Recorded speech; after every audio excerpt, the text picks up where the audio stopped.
Welcome to Mahabharata, Echoes of Eternity. Today, we journey to one of the darkest episodes in the epic, the humiliation of Draupadi. In this story, we witness the Kauravas' moral descent and the harrowing ordeal faced by Draupadi. This moment is not only a grievous insult to her dignity but a pivotal point in the unfolding of destiny, casting a long shadow over the Kuru dynasty.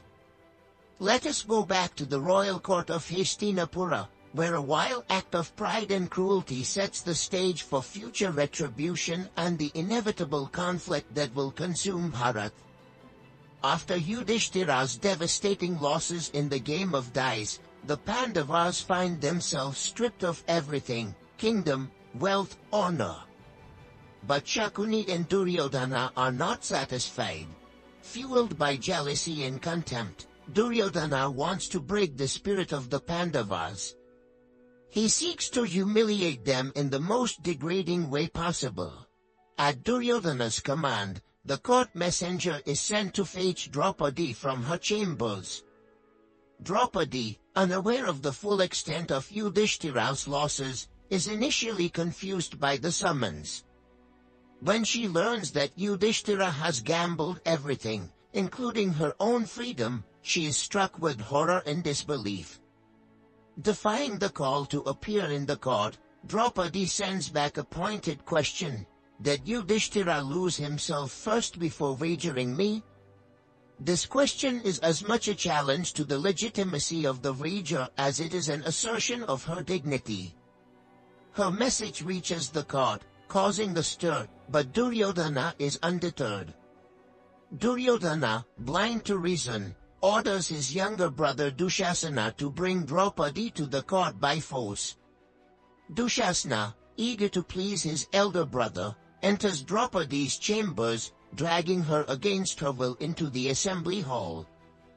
The sight of Draupadi, disheveled, humiliated, and vulnerable, brings a deep silence over the court. She stands before the elders and nobles, her spirit unbroken but her dignity under assault. Draupadi questions the assembly, her voice filled with outrage and sorrow, asking if any man there will defend her honor. The Kuru elders, Bhishma, Vidura, and others, look on in silent torment. Bound by the rules of the game, they feel powerless to intervene, and their silence speaks of a moral failure. Bhishma, torn by his loyalty to the throne and his inner sense of Dharma, can only utter words that do little to address Draupadi's plight. As Draupadi appeals for justice, Duryodhana, filled with contempt and arrogance, mocks her distress. He smirks and, in an act of ultimate disrespect, bares his thigh, gesturing to Draupadi in a way that is meant to demean her further. This act shocks the court, crossing all boundaries of decency. At this point, Draupadi calls upon Krishna in her heart, pleading for divine intervention. Her faith and her cry for justice reach Krishna, her protector and friend, in this darkest hour. Her unwavering belief becomes her shield in this moment of vulnerability. Seeing Draupadi's plea, Dushasana, with merciless fervor, begins pulling at her sari, determined to strip her dignity before all present. Yet, to the astonishment of everyone, a miracle unfolds. As Dushasana pulls, the sari grows longer and longer, endlessly wrapping around Draupadi, protecting her from shame. No matter how much Dushasana tries, he cannot strip her. Exhausted, humiliated, and drenched in sweat, he eventually collapses. The court watches in stunned silence, recognizing the divine protection that surrounds Draupadi, a silent testament to her purity and Krishna's unseen presence. In that moment, the Kauravas' moral downfall is complete. By their actions, they have desecrated the values of their family, crossing the line from which there is no return. The Pandavas, once allies, now hold an unbreakable grudge, as the insult to Draupadi becomes the impetus for vengeance. Regaining her composure, Draupadi stands tall in the court, no longer pleading but demanding justice. With fire in her eyes, she vows that one day the Kauravas will pay for their deeds.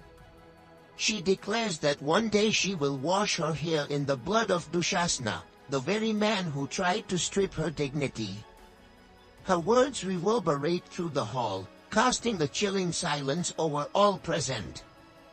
Yudhishthira and the Pandavas burn with anger and shame, unable to intervene, yet inwardly vowing to restore their honor.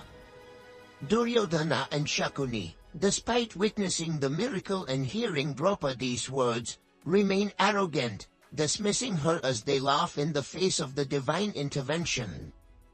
With Draupadi's humiliation, the Kauravas' moral descent is complete. The elders in the court, bound by their silence, realize that the Kauravas have sown the seeds of their own destruction. This act of cruelty and disrespect will forever stain the Kuru dynasty, foreshadowing the great war that lies ahead. The disrobing of Draupadi is more than just an insult. It's a moment that crystallizes the karmic debts that the Kauravas must pay. Draupadi's suffering and her unwavering faith transform her from a queen to a symbol of righteousness, justice, and retribution.